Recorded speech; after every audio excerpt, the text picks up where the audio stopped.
जय हिंद। आज के सेशन में आप सभी का स्वागत है। दोस्तों, आज के क्लास की शुरुआत करने से पहले मैं थोड़ा सा एक रिकेप बता देता हूं कि लास्ट वीडियो में हमने क्या पढ़ा था, ताकि आज के क्लास के साथ आप कनेक्ट कर पाए। दोस्तों, पिछले क्लास में हमने भारतीय कृषि के टॉपिक को स्टार्ट किया था। लास्ट वीडियो में हमने देखा भारतीय कृषि की अवधारणा के संबंध में हमने एक समझ बनाई थी।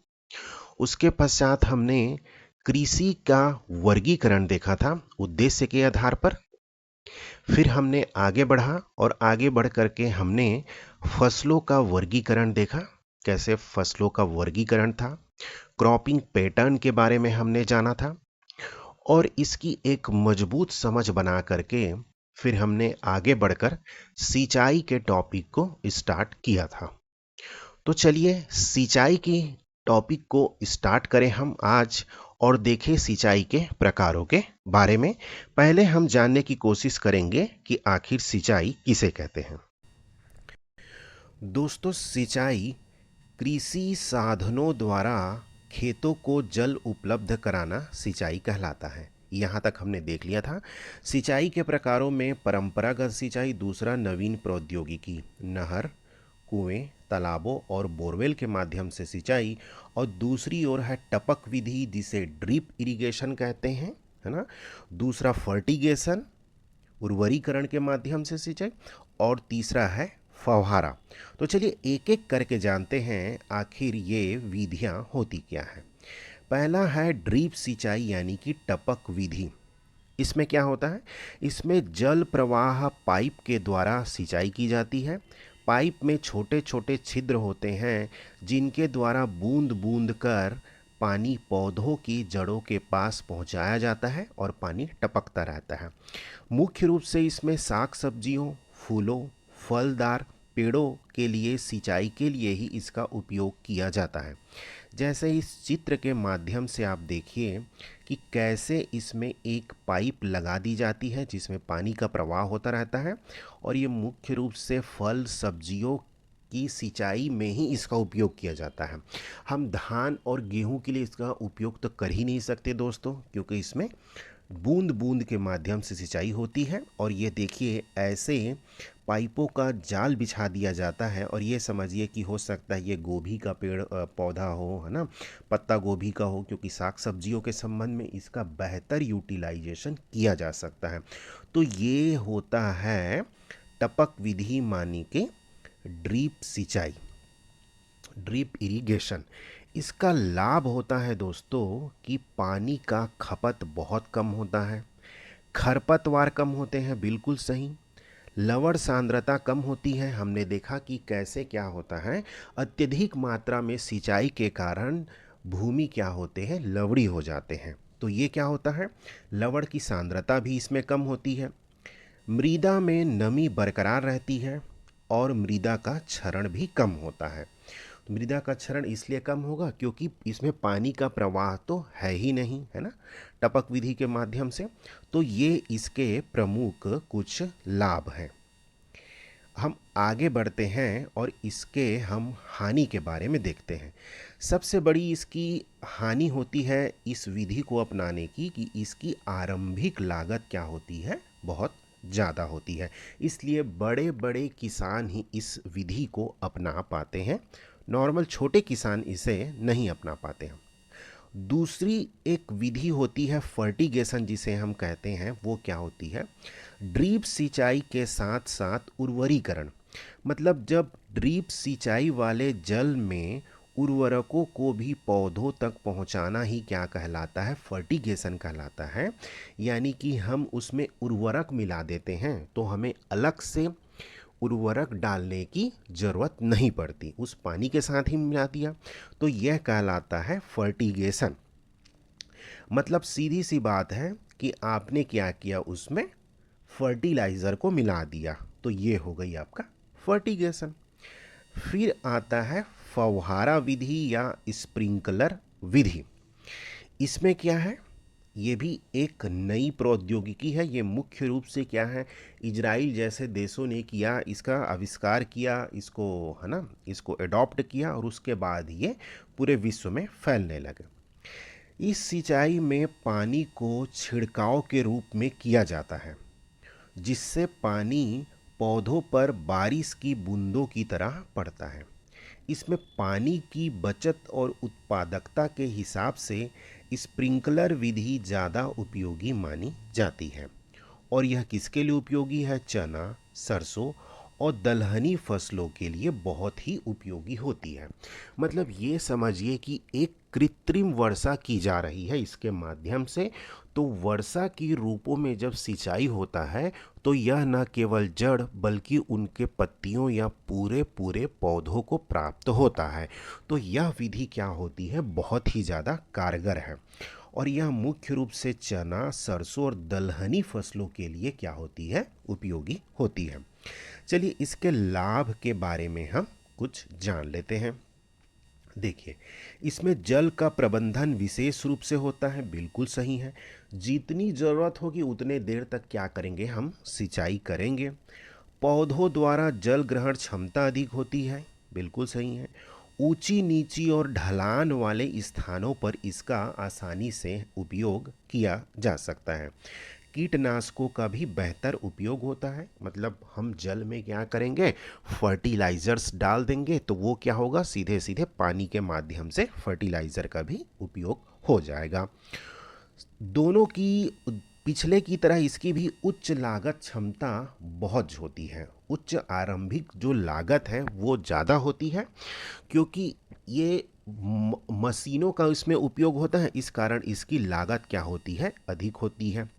फिर भौगोलिक स्थिति के अनुरूप ही इसका उपयोग किया जा सकता है।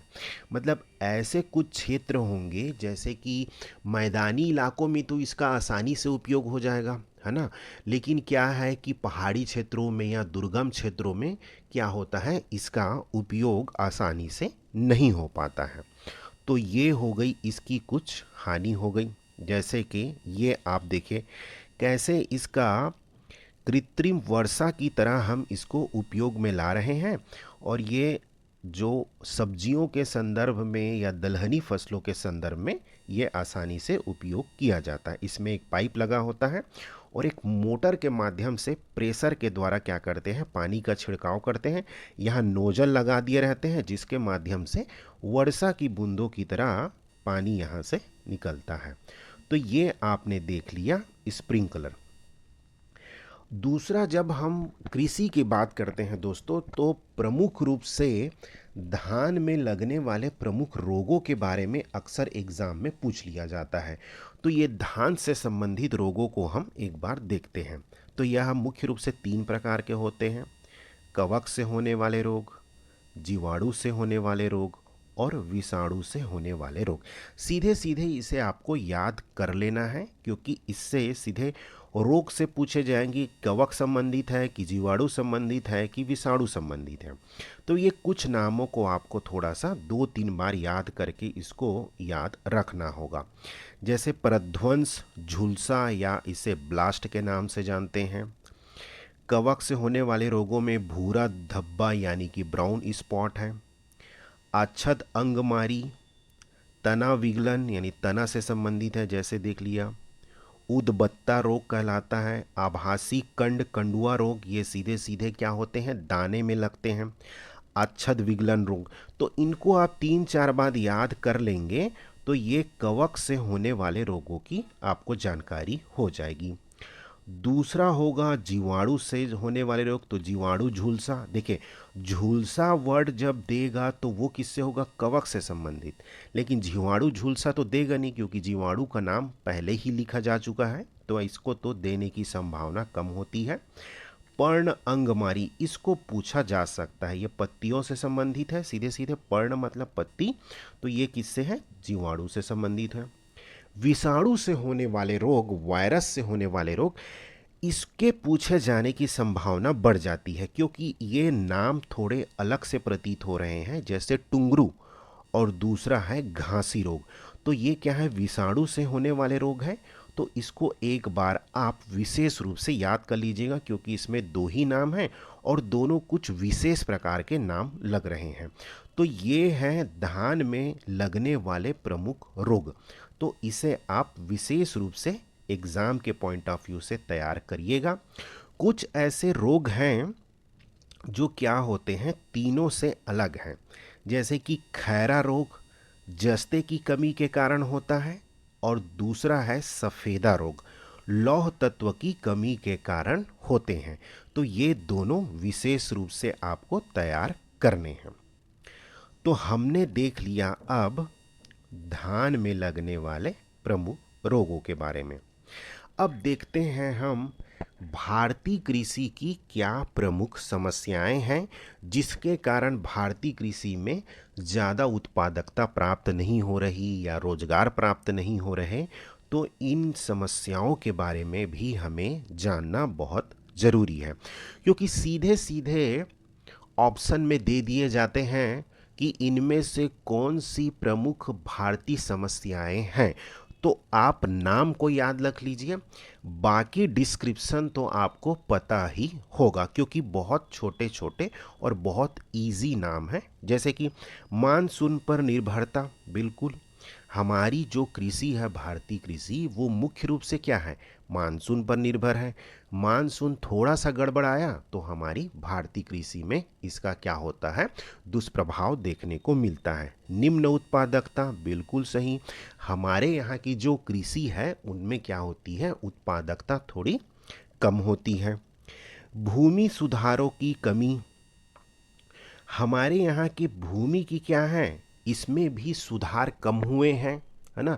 जिनके पास क्या है, बहुत ज़्यादा ज़मीन है उनके पास बहुत ज़्यादा ज़मीन है, जिनके पास क्या है कम ज़मीन है उनके पास बिल्कुल कम ज़मीन है।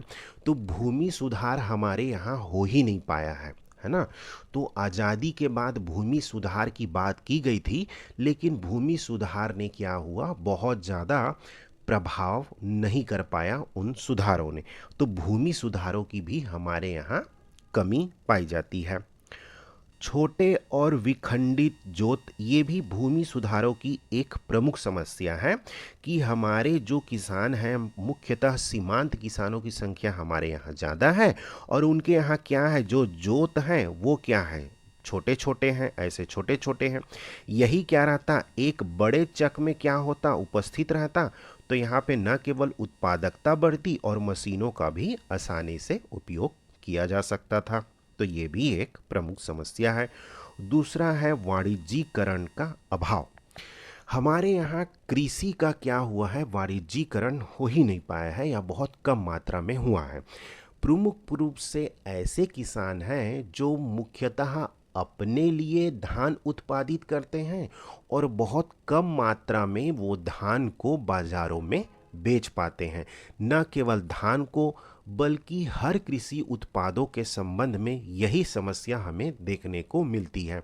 मतलब उनका क्या होता है, मुख्य रूप से उत्पाद मार्केट तक पहुंच ही नहीं पाते, या कम मात्रा में उत्पादित करते हैं तो खुद के ही खपत में क्या हो जाते हैं, वो समाप्त हो जाते हैं।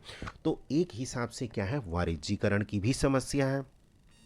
अल्प बेरोजगारी, बिल्कुल सही, इसी के लिए ही तो क्या किया गया, मनरेगा को लेकर आया गया। क्यों, क्योंकि कृषि में एक निश्चित समय ही कृषि क्या करती है, हमें रोजगार पैदा करके देती है। लेकिन जैसे ही वो फसल समाप्त हुआ उसके बाद हमारे किसान भाई बंधु क्या होते हैं, बेरोजगार हो जाते हैं। तो अल्प बेरोजगारी की भी समस्या है। ऋणग्रस्तता एक प्रमुख समस्या है। आए दिन आपने देखा ही होगा कि किसानों की आत्महत्याओं के न्यूज़ पेपर में आते ही रहते हैं, और उसकी सबसे बड़ी समस्या है वो ऋणग्रस्तता है। साहूकारों के चंगुल में फंस जाते हैं और बार बार उन्हें प्रताड़ित किया जाता है, और वो क्या करते हैं फिर अपनी यह लीला समाप्त कर लेते हैं, अपने शरीर को समाप्त कर लेते हैं। तो ये क्या है, ये कुल मिलाकर के ऋणग्रस्तता इसका प्रमुख कारण है। इसके वजह से क्या होता है, किसान ज़्यादा से ज़्यादा उत्पादन नहीं कर पाता, उसके जाल में फंस करके। कृषि योग्य भूमि का निम्नीकरण, कृषि योग्य भूमि का निम्नीकरण का कहने का मतलब ये है दोस्तों कि हमारे यहाँ कृषि योग्य भूमि एक तो कम है, दूसरा क्या हो रहा है, उसकी उत्पादकता कम हो रही है है ना? फिर क्या होता है, ज़्यादा से ज़्यादा आज शहरीकरण की समस्या के कारण कृषि योग्य भूमि का क्या हो रहा है कि वो शहरों के डेवलपमेंट में उसका उपयोग हो जा रहा है। दूसरी ओर बार बार फसल उगाने के कारण उत्पादकता उसकी कम हो रही है, निम्नीकरण हो रहा है। फिर मरुस्थलीकरण के कारण ये समस्या क्या हो रही है, उसका भी भूमि का निम्नीकरण हो रहा है। भूमि का अपरदन होता है, मृदा अपरदन के कारण कृषि योग्य भूमि खत्म हो रही है। बंजर हो रहे हैं भूमि, उसके कारण कृषि का निम्नीकरण हो रहा है। तो ये कुछ प्रमुख कारण हैं जो क्या होते हैं कि हमारे यहाँ भारतीय कृषि की प्रमुख समस्या बन के ये बैठे हुए हैं। और इन सभी समस्याओं का जब तक हम सामना अच्छे तरीके से इनका सॉल्यूशन नहीं ले पाएंगे, तब तक हमारी कृषि विकसित स्तर पर नहीं पहुंच पाएगी, जैसे कि जापान या अमेरिका जैसे यूरोपीय देशों में जैसा देखा जाता है। तो ये हो गई कुछ भारतीय कृषि की प्रमुख समस्याएं। अब आगे बढ़ते हैं और कुछ छोटे छोटे कॉन्सेप्ट को देखते हैं। ये अक्सर समाचारों में बने रहते हैं, न्यूज़ में बने रहते हैं। चलिए आगे बढ़ते हैं। जैसे दो तीन वर्ड आते हैं दोस्तों, हमेशा न्यूज़ में बने रहते हैं और कृषि के संबंध में हम जब भी चर्चा करते हैं तो ये शब्द प्रमुख रूप से हमारे सामने आते हैं। जैसे कि ई एग्रीकल्चर के बारे में, फिर न्यूनतम समर्थन मूल्य के बारे में अक्सर एग्ज़ाम में पूछा जाता है। फिर कृषि वानिकी के संबंध में अक्सर एग्ज़ाम में पूछा जाता है। तो इन कुछ की वर्डों के बारे में हम जानते हैं। बहुत कुछ है नहीं, बस आपको थोड़ा सा इसे समझने की ज़रूरत है। जैसे ई एग्रीकल्चर क्या होता है, देखिए ई एग्रीकल्चर से आशय सूचना प्रौद्योगिकी तकनीकी का कृषि में उपयोग करते हुए कृषि गुणवत्ता बढ़ाने से है। इसके तहत किसान कॉल सेंटर, स्थानीय सूचना केंद्र, किसान एसएमएस, कम्युनिटी रेडियो को प्रोत्साहन दिया जा रहा है।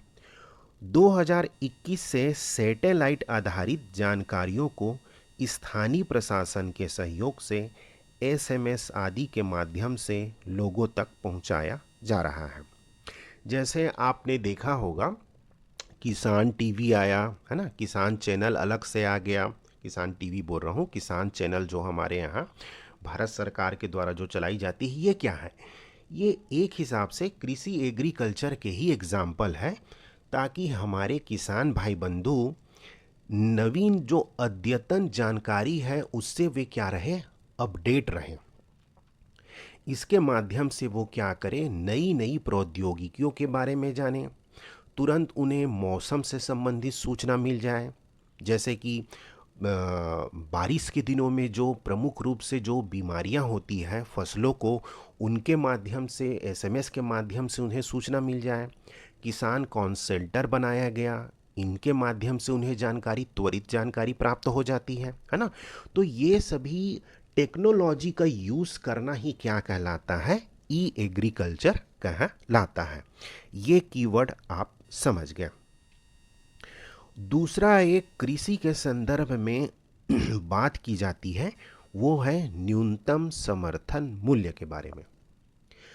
दोस्तों वर्तमान में जैसा कि आप न्यूज़पेपर फॉलो करते होंगे तो आप देखते ही होंगे कि लगभग साल डेढ़ साल से किसान क्या है, प्रदर्शन कर रहे हैं कि हमें न्यूनतम समर्थन मूल्य को क्या कर दिया जाए, उसकी गारंटी दे दी जाए।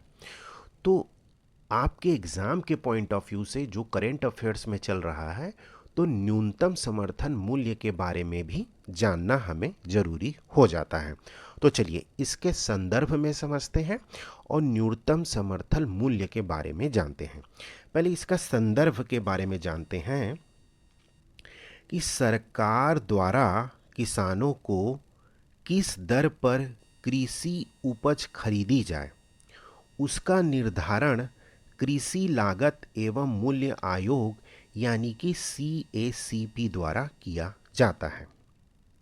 यह आयोग कृषि एवं कृषक कल्याण मंत्रालय के अंतर्गत शामिल होता है।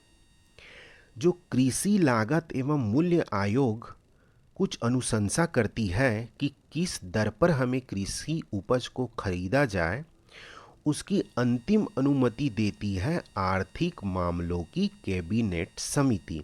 और इसकी अध्यक्षता कौन करते हैं? प्रधानमंत्री करते हैं। देखिए, हर साल न्यूनतम समर्थन मूल्य जुलाई के समय या जून के समय खरीफ का फसल जो लगता है उसके पहले ही केंद्र सरकार जारी कर देती है। अब क्या होता है, एक होता है कृषि लागत एवं मूल्य आयोग। ये क्या है? कृषि कृषि एवं कृषक कल्याण मंत्रालय के अंतर्गत एक आयोग है। ये क्या करती है, बहुत सारे डायमेंशंस में विचार विमर्श करके एक क्या करती है कि इस दर पे हम कृषि उपज को खरीदेंगे, ऐसा एक दर निर्धारित करती है। दर निर्धारण करने का काम किसका है दोस्तों? कृषि लागत एवं मूल्य आयोग यानी कि CACP द्वारा दर निर्धारित किया जाता है। तो क्या यही दर फाइनल हो जाता है? नहीं, इस दर को क्या करते हैं, वो आर्थिक मामलों की कैबिनेट समिति के पास भेजते हैं, जिसकी अध्यक्षता करते हैं प्रधानमंत्री। हो सकता है कि कुछ उनको जो कैबिनेट कमेटी होती है उनको कुछ लगे कि नहीं थोड़ा कम हो रहा है, थोड़ा बढ़ा दीजिए, या कुछ वो अपना अनुशंसा करें। तो इसके आधार पर अंतिम निर्णय लेता है, अंतिम अनुमति कौन लेता है? आर्थिक मामलों की कैबिनेट कमेटी अंतिम निर्णय लेती है। तो अंतिम निर्णय लेने वाली कमेटी है आर्थिक मामलों की कैबिनेट कमेटी। यही आपके प्रीलिम्स में पूछ लिया जाता है कि न्यूनतम समर्थन मूल्य के संदर्भ में अंतिम अनुमति कौन देता है। तो एक तो इसका नाम ले लिया जाएगा और एक आर्थिक मामलों की कैबिनेट कमेटी, और दूसरा कुछ विशेष कैबिनेट कमेटी या राजनीतिक मामलों की कैबिनेट कमेटी, ऐसा क्या दिया जाएगा, आपको ऑप्शन दे दिया जाएगा। तो इसका सही आंसर क्या होगा दोस्तों? आर्थिक मामलों की कैबिनेट कमेटी। ये हो गया। अब आर्थिक मामलों की कैबिनेट कमेटी ना मुख्य रूप से 3 प्रकार के मूल्यों का निर्धारण करते हैं। एक होता है न्यूनतम समर्थन मूल्य, जिसे हमें पढ़ना है। दूसरा होता है खरीद मूल्य। तीसरा होता है बिक्री मूल्य। हम पढ़ेंगे इसमें से न्यूनतम समर्थन मूल्य, जो आपके एग्जाम के पॉइंट ऑफ व्यू से बहुत जरूरी है। देखिए, ये क्या होता है न्यूनतम समर्थन मूल्य। चलिए, न्यूनतम समर्थन मूल्य यानी MSP, मिनिमम सपोर्ट प्राइस, कृषि उपज के लिए यह प्रस्तावित न्यूनतम मूल्य है जिस पर सरकार द्वारा कृषि उपज क्रय किया जाता है। मतलब जब सरकार किसी मूल्य पर खरीदती है कृषि उपज को, तो वह न्यूनतम समर्थन मूल्य से ऊपर ही होना चाहिए। उस न्यूनतम समर्थन मूल्य के नीचे की दर पर सरकार नहीं खरीदती है। वर्तमान में यहाँ 24 फसलों एवं गन्ना के संदर्भ में प्रभावी है, और ये सीधे आपके एग्ज़ाम में पूछा जा सकता है कि न्यूनतम समर्थन मूल्य की शुरुआत कब हुई। तो ये 1966-67 के दरमियान इसकी शुरुआत हुई थी। तो वर्तमान में वो 24 फसल कौन कौन से हैं ये हम देखते हैं। तो देखिए, इसमें 7 अनाज शामिल हैं, मतलब गेहूँ, धान, गेहूँ, जौ, ज्वार, बाजरा, मक्का और रागी। उसके बाद दाल कितने हैं? 5, चना, अरहर, मूंग, उड़द और मसूर की दाल। फिर तिलहन है 8, मूंगफली, सरसों, तोरिया, सोयाबीन, सूरजमुखी के बीज, तिल, कुसुम का बीज और राम तिल का बीज। ये हो गया। इसके साथ ही कच्ची कपास, कच्चा जूट, सूखा नारियल और छिलका रहित नारियल के शामिल किया जाता है। साथ में गन्ना के लिए जो हम उचित मूल्य जिसको बोलते हैं, एमएसपी जिसे बोलते हैं, उसको उचित और लाभकारी मूल्य कहा जाता है। यानी गन्ना के लिए जो हम दर निर्धारित करते हैं ना, उसको उचित और लाभकारी मूल्य कहते हैं। तो ये हमने जाना न्यूनतम समर्थन मूल्य के बारे में। इसमें या तो आपको सूची दे दी जाएगी जिसमें से पूछ लिया जाएगा कि कौन कौन से न्यूनतम समर्थन मूल्य के अंतर्गत शामिल नहीं है। तो कम से कम आपको इन फसलों के बारे में जानकारी होनी चाहिए। दूसरा, इसकी शुरुआत कब हुई, इसके बारे में जानकारी होनी चाहिए। और तीसरा जो हमने ऊपर बताया था कि कौन इसके दर को निर्धारित करता है और कौन इसकी स्वीकृति देता है, तो हमने इसको ऊपर पहले ही पढ़ लिया था। तो ये हमने देख लिया न्यूनतम समर्थन मूल्य। देखिए, ये दोनों छोटी छोटी चीज़ें हैं, इसे भी हम एक बार कवर कर लेते हैं। खरीद मूल्य वह मूल्य होता है जिस पर किसी दिए गए मौसम सीजन में हुई उत्पादकता के आधार पर उस सीजन में खरीद मूल्य निर्धारित किया जाता है, जो स्वभावतः एमएसपी से अधिक होता है। एक्चुअल में क्या होता है, सेंट्रल गवर्नमेंट जब एमएसपी निर्धारित करती है ना, तो राज्य सरकारें क्या करती है, जिन क्षेत्रों में मान लीजिए कि उत्पादकता बहुत कम हुई, तो वो क्या करेंगे कि ज़्यादा किसानों को लाभ देने के लिए एमएसपी की राशि से अधिक राशि में खरीदते हैं, है ना।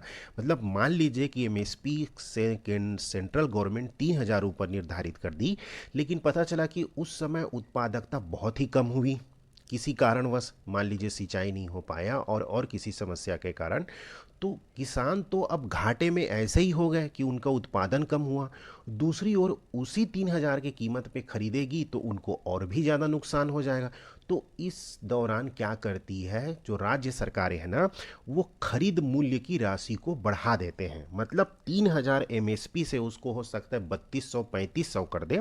तो यह क्या होता है कि उस उत्पादकता के आधार पर निर्धारित करते हैं। ये हमने देख लिया। अब तीसरा होता है खरीद मूल्य। खरीद मूल्य का मतलब है कि वह मूल्य जिस पर सरकार द्वारा सार्वजनिक वितरण प्रणाली के तहत सार्वजनिक राशन की दुकानों को खाद्य सामग्री उपलब्ध कराई जाती है। देखिए, जब सरकार किसानों से खरीदती है, उसके बाद क्या करती है, उसका भंडारण करती है। अब जो सार्वजनिक वितरण प्रणाली के जहाँ तो राशन दुकान होते हैं ना, वो क्या करते हैं, सरकार से खरीदते हैं।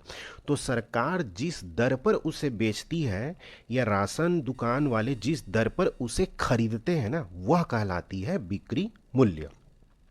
तो ये तीन एक कॉन्सेप्ट को हमने से देख लिया। अब एक बात आती है कि कृषि संगणना 2015 के अनुसार भारत में जोत के आधार पर किसानों को निम्न श्रेणियों में वर्गीकृत किया जाता है। कभी कभी ये क्वेश्चन पूछ लिए जाते हैं, या थोड़ा सा आपके एग्ज़ाम को थोड़ा सा टफ क्वेश्चन अगर डालना होगा ना, तो इस टाइप के क्वेश्चन क्या करते हैं, एग्ज़ाम सेटर, क्वेश्चन सेटर डाल देते हैं। जैसे क्या है, मतलब इसमें किसानों को वर्गीकृत किया गया। जैसे सीमांत किसान, जिनके पास 1 हेक्टेयर तक की कृषि भूमि हो, वो सीमांत किसान कहलाते हैं। जैसे बोलते हो ना कि भाई हमारे राज्य में किसान, सीमांत किसानों की संख्या बहुत ज़्यादा है, तो उसका मतलब क्या है, उसका मतलब यही है कि उनके पास 1 हेक्टेयर तक की कृषि भूमि है। फिर लघु किसान, जिनके पास 1 से 2 हेक्टेयर तक की भूमि हो। फिर अर्ध मध्यम किसान, जिनके पास 2 से 4 हेक्टेयर तक की भूमि हो। मध्यम किसान, जिनके पास 4 से 10 हेक्टेयर तक की कृषि भूमि हो। बड़े किसान, जिनके पास 10 हेक्टेयर से अधिक की भूमि उपलब्ध हो। तो ये क्या है, किसानों का एक हिसाब से वर्गीकरण है, जिसे क्या करते हैं, एग्जाम में पूछ लिया जाता है। दूसरा एक पूछ लिया जाता है कि भारत को कितने कृषि जलवायु क्षेत्र में बांटा गया है। तो कृषि संगणना के अनुसार भारत को 15 एग्रो क्लाइमेटिक जोन यानी कि कृषि जलवायु क्षेत्रों में बांटा गया है। अब ये क्या होते हैं, देखिए, इसका मतलब है ऐसा भौगोलिक क्षेत्र जो लगभग एक जैसी जलवायु, जिसमें औसत वर्षा एक जैसी हो, एक जैसी दिन की लंबाई हो, लगभग एक जैसी मृदा का प्रकार हो, एक जैसा औसत तापमान हो। तो ये क्या कहलाते हैं, कृषि जलवायु क्षेत्र कहलाते हैं। इनको थोड़ा सा एक बार आप रीड जरूर कर लीजिएगा। लेकिन संख्या को पूछा जा सकता है। जैसे ये है पूर्वी हिमालय क्षेत्र, पश्चिमी हिमालय क्षेत्र, उच्च गंगा तटीय क्षेत्र, निम्न गंगा तटीय क्षेत्र, मध्य गंगा तटीय क्षेत्र, ट्रांस गंगा तटीय क्षेत्र, पूर्वी पठार, मध्य पठार, पश्चिमी पठार, दक्षिणी पठार। मतलब एक भाग को क्या करता है वो उसके अंतर्गत ही सब डिवाइड कर दिया है। जैसे देखिए ना, पठारी क्षेत्र है तो उसको पूर्वी पठार कर दिया, फिर मध्य पठार, पश्चिमी पठार, दक्षिणी पठार, पूर्वी समुद्री तटीय क्षेत्र, पश्चिमी समुद्र तटीय क्षेत्र, मरुस्थलीय क्षेत्र, गुजरात के मैदान पर्वतीय क्षेत्र और प्रायद्वीपीय क्षेत्र। तो इन क्या है 15 भागों में कृषि जलवायु क्षेत्र के रूप में इन्हें बांट दिया गया है। तो एक बार इसे आप जरूर रीड कर लीजिएगा। फिर जब हम कृषि के अंतर्गत ना एक सामाजिक वानिकी को भी शामिल करते हैं। सामाजिक वानिकी को हम स्पेशली वन का जब टॉपिक पढ़ते हैं तो सामाजिक वानिकी हम उसमें पढ़ते हैं। मैंने पूरे कंटेंट को इसमें शामिल नहीं किया है क्योंकि वो वन का पार्ट आता है। तो उसमें ना एक वर्ड शामिल होता है सामाजिक वानिकी के अंतर्गत, एक वर्गीकरण है, उसको बोलते हैं कृषि वानिकी। तो ये भी आपके लिए जानना थोड़ा सा ज़रूरी हो जाता है क्योंकि कृषि के पॉइंट ऑफ व्यू से ये टॉपिक इसमें शामिल होते हैं। इसका क्या मतलब है, इसे कृषि सिल्वीकल्चर या वन खेती भी कहते हैं, है ना। एग्रो सिल्वीकल्चर कर देंगे, सीधे सीधे आपके एग्जाम में पूछ लिया जाएगा कि कृषि वानिकी को अन्य किस नाम से जाना जाता है, तो क्या ऑप्शन में दे दिया जाएगा कृषि सिल्वीकल्चर। तो इस पॉइंट ऑफ व्यू से आपको इसे याद रखना है। तो यह होता क्या है, एक ही भूमि पर कृषि फसल एवं वृक्ष प्रजातियों को विधि पूर्वक रोपित कर दोनों प्रकार की उपज लेकर आय बढ़ाने की एक प्रकार की प्रक्रिया है। इसके अंतर्गत काष्ठीय बहुवर्षीय प्रजातियां एक ही भूमि पर कृषि फसलों के साथ उगाई जाती है, जैसे कि ईंधन प्रजाति, चारा, पत्ती, इमारती लकड़ी जैसे वृक्ष मुख्यतः इसमें शामिल किए जाते हैं। जैसे उदाहरण बांस, बबूल, अर्जुन का पेड़, सागौन का पेड़, शीशम का पेड़, जामुन का पेड़, नीम का पेड़, महुआ का पेड़। तो इनमें से कुछ वृक्ष क्या है बहुत ही ज़्यादा इमारती लकड़ी के रूप में उपयोग करते हैं, जैसे सागौन, शीशम, है ना। ये हम इमारती लकड़ी के रूप में उपयोग करते हैं। जैसे आपने गांव में देखा होगा कि एक बड़े से खेत के किनारे किनारे क्या करते हैं, बांस को उगा देते हैं और फिर बांस को काट कर बेचते हैं। तो इससे क्या हो रही है, फसल की उनको उत्पादकता प्राप्त हो रही है, साथ ही साथ अतिरिक्त आय अर्जित हो रहा है किसके माध्यम से, ये बांस को उगाने के माध्यम से। तो यही है, बांस ना उगा करके आपको सागौन, शीशम जो भी वृक्ष आप उगाते हैं और साथ में फसल उगाते हैं तो वो क्या कहलाती है, कृषि वानिकी के नाम से हम जानते हैं। तो इसे भी आपको तैयार करना है दोस्तों। देखिए, अब फसलों के लिए आवश्यक पोषक तत्व ये भी एग्जाम में पूछे जाते हैं।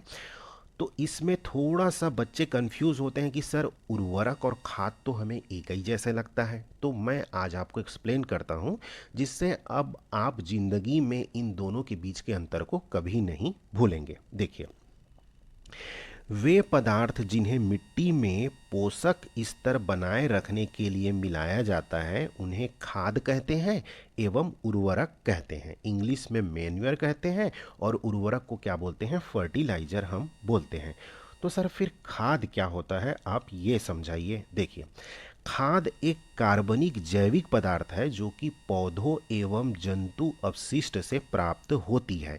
यह केवल पौधों के अवशेष जैसे पत्ती हो गए, छोटे डंठल हो गए, है ना, और जंतु अपशिष्ट, जंतु की में जैसे गोबर हो गया, उनके मल मूत्र आदि से जो हम जैविक पदार्थ, है ना, ये सब जैविक पदार्थ हैं क्योंकि इसमें कार्बन की मात्रा होती है।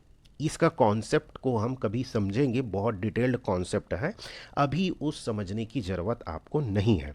तो इसमें क्या है, कार्बन है, इसलिए ये क्या है, कार्बनिक पदार्थ हैं। तो इनके माध्यम से हम क्या करते हैं, खाद का निर्माण करते हैं। जैसे अब इसकी प्रक्रिया क्या होती है कि किसान क्या करते हैं, पादप एवं जंतु अपशिष्टों को एक गड्ढे में डालते हैं। एक गड्ढा बना लिए, गड्ढे में क्या कर दिए हमने, उनको सबको डाल दिया। इसका अपघटन होने के लिए खुले में छोड़ देते हैं। ठीक है, छोड़ दिया। अपघटन सूक्ष्म जीवों द्वारा होता है। अपघटित पदार्थ खाद के रूप में उपयोग किया जाता है।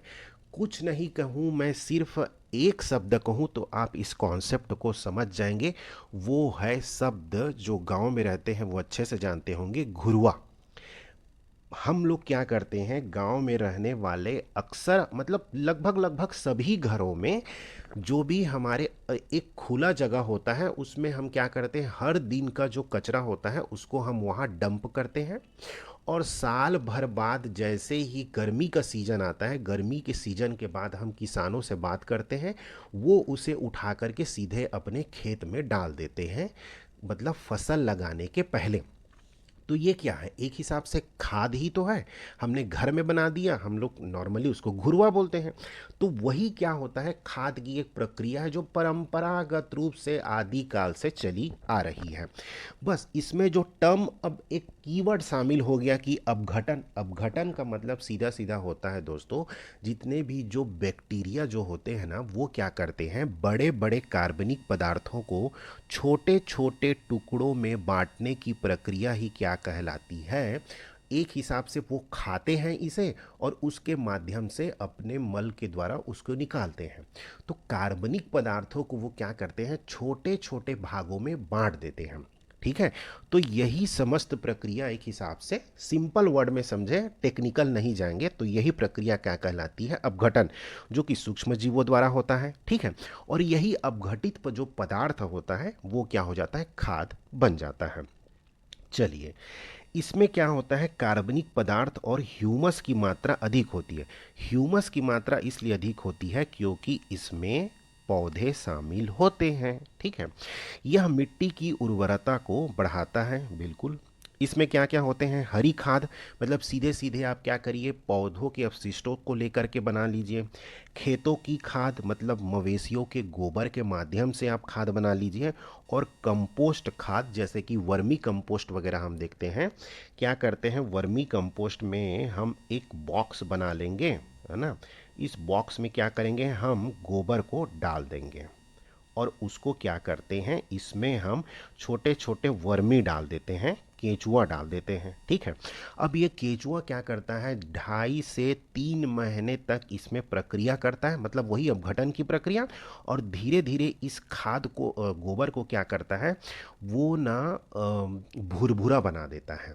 ठीक है, क्योंकि उसके मल के माध्यम से वो सब निकलते हैं। तो इसीलिए हम इसको क्या करते हैं, अब ये खाद बन जाता है, तो ये क्या कहलाता है, वर्मी कंपोस्ट। ये आपने देख लिया खाद के बारे में। चलिए, अब सर उर्वरक क्या होता है, हमें तो दोनों समान ही लगते हैं क्योंकि दोनों तो उर्वरता को बढ़ाते हैं। तो नहीं दोस्तों, उर्वरक क्या है, रासायनिक पदार्थ है जो विशेष पोषकों से समृद्ध होते हैं। अच्छा, उर्वरकों का उत्पादन फैक्ट्रियों में किया जाता है। अब आप समझ गए होंगे खाद और उसमें क्या अंतर है। नॉर्मली हम उर्वरक को घर में नहीं बनाते हैं क्योंकि इसमें केमिकल यूज़ होता है। ठीक है, उर्वरकों से मिट्टी को ह्यूमस प्राप्त नहीं होता, क्यों, क्योंकि इसमें पौधों के अवशेष नहीं होते हैं। ह्यूमस क्या होता है, ह्यूमस हमें एक प्रकार का पोषक तत्व है जो मुख्य रूप से सड़े गले वनों के पौधों के पत्तियों से, उनकी शाखाओं से जब सड़ते गलते हैं ना, तो हमें ह्यूमस की प्राप्ति होती है। तो ये तो केमिकल से बना है, तो इसमें ह्यूमस नहीं होता है। उर्वरकों में जैविक खाद की तुलना में पोषक तत्व अधिक होते हैं, बिल्कुल अधिक होंगे भाई। जब आप इसको फैक्ट्री में बना रहे हैं तो आप मनचाहा गुणवत्ता के हिसाब से ही तो अपना केमिकल यूज़ करेंगे और उस फर्टिलाइज़र को बनाएंगे, तो निश्चित सी बात है कि इसमें पोषक तत्व अधिक होते हैं। अच्छा, इनका एग्जाम्पल क्या है, जैसे कि यूरिया, बहुत आसानी से हम इसको यूज़ करते हैं। Ammonium sulphate, super phosphate, potash और एनपीके यानी कि नाइट्रोजन, फास्फोरस और पोटेशियम। अच्छा देखिए, इसमें अक्सर एक क्वेश्चन पूछ लिया जाता है कि पौधों के लिए आवश्यक पोषक तत्व कौन कौन से हैं। इसमें एक आता है मेजर, एक आता है माइनर। तो यह क्या होता है, मेजर रूप में जो मुख्य आवश्यक पोषक तत्व है, ये 3 प्रकार के ही मेजर क्या होते हैं, आवश्यक पोषक तत्व है। माइनर में बहुत सारे खनिज आ जाते हैं, तो उनको याद रखने की बहुत ज़्यादा आपको ज़रूरत नहीं है। इन तीनों को आप कम से कम अब याद रख लीजिएगा। तो ये हमने देख लिया इस प्रकार उर्वरकों के बारे में।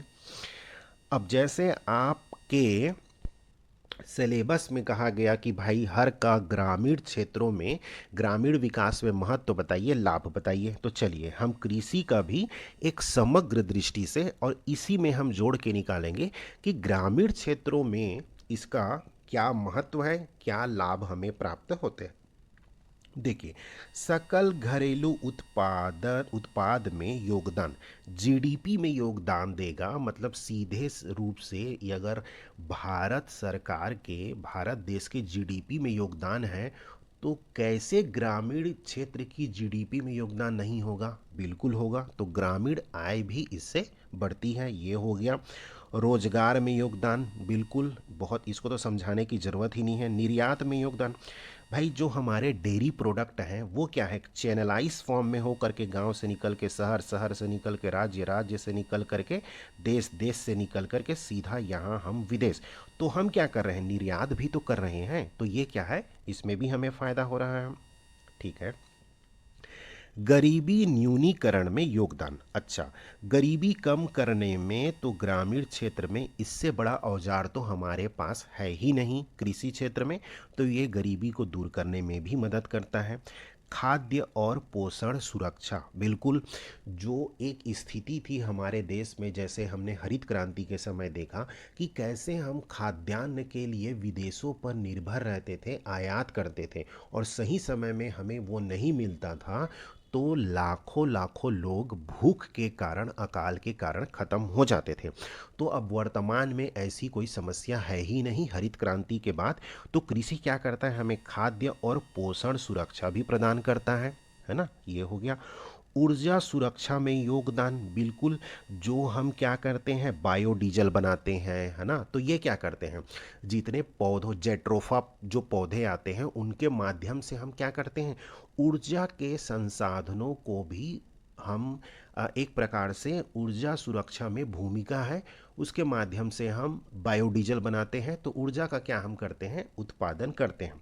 तो इसमें भी बहुत बड़ी हमारी भूमिका है कृषि की। अब लास्ट आ जाता है पारितंत्र सेवाओं में भूमिका। इसका सीधा सा मतलब ये है दोस्तों, पारितंत्र सेवाओं का मतलब है इकोसिस्टम, जो हमारे पारिस्थितिक तंत्र हैं। यदि हम क्या कहते हैं, बहुत सारे जो पक्षी हैं वो क्या करते हैं, सीधे सीधे हमारे कृषि उत्पादों के माध्यम से ही अपना पेट भरते हैं, चाहे वो गन्ने का खेत हो गया, मक्के का खेत हो गया, है ना। तो ये क्या करता है, पारिस्थितिक तंत्र को संतुलित बनाए रखने में ही यह हमारा मदद करता है, कौन, कृषि। क्योंकि अक्सर आप लोगों ने एक वर्ड सुना होगा कि क्या है, पेड़ क्या करते हैं, पेड़ क्या करते हैं, जो हमारे वातावरण में उपस्थित कार्बन डाइऑक्साइड को क्या करते हैं, अवशोषित करते हैं। मान लीजिए कि हम अगर कृषि करना ही छोड़ दे, तो जितने जो पौधे हैं, जो पेड़ है ना, ये क्या करेंगे, कार्बन डाइऑक्साइड को अवशोषित नहीं करेंगे, तो वातावरण में कार्बन डाइऑक्साइड की मात्रा बहुत ज़्यादा बढ़ जाएगी। ग्रीन हाउस गैस जैसे जैसे बढ़ेंगे, वैसे वैसे ग्लोबल वार्मिंग फिर एक प्रकार से हमें प्रभावित करेगी, जो आज हमें कर भी रही है। तो इसका सीधा सा मतलब ये है कि ये पारितंत्र को संतुलित रखने में बहुत ज़्यादा मदद करते हैं। तो यहाँ तक दोस्तों हमने देख लिया कृषि का महत्व। आई होप जितने हमने टॉपिक कवर किए हैं, कृषि अपने आप में बहुत बड़ा क्षेत्र है और इसे ख़त्म करने के लिए एक दो क्लास में ख़त्म नहीं किया जा सकता, लेकिन आपके एग्ज़ाम के डिमांड के हिसाब से हमने सभी एक्सपेक्ट को शामिल कर लिया है। सभी कॉन्टेक्स्ट में मैंने छोटे छोटे आर्टिकल बना करके आपके एग्ज़ाम के पॉइंट ऑफ व्यू से टॉपिक को शामिल करने की कोशिश की है। यदि फिर भी कुछ छूटता है, छूटने की संभावना ज़रूर रहती है दोस्तों, फिर भी कुछ छूटता है, तो आप अपने किसी भी रिसोर्स के माध्यम से जो भी बुक फॉलो कर रहे हैं उससे एक बार पढ़ लीजिएगा। लेकिन ये आपके लिए मोर देन सफिशिएंट है, क्योंकि एज इट इज़ ये टॉपिक में नहीं लिखा गया है कि कृषि के क्षेत्र में विस्तार से अध्ययन अपेक्षित है। जो जो अपेक्षित है उन टॉपिक को हमने बहुत विस्तार से देखा, कृषि को भी हमने बहुत विस्तार से देख लिया। तो चलिए अब नेक्स्ट वीडियो में हम क्या करेंगे, ग्राम उद्योग के बारे में पढ़ेंगे, उसके प्रभाव के बारे में, उसके प्रकारों के बारे में बहुत डिटेल से हम उसको पढ़ने वाले हैं। तो तब तक आप क्या करिए, अभी 2-3 दिन होली का अवसर है, बिल्कुल होली मनाइए। तब तक आप इसको एक बार जितने को पढ़े हैं ना, अभी 2 दिन की छुट्टी में आप क्या करिए, इसको एक बार रिवीजन कर लीजिएगा, ठीक है।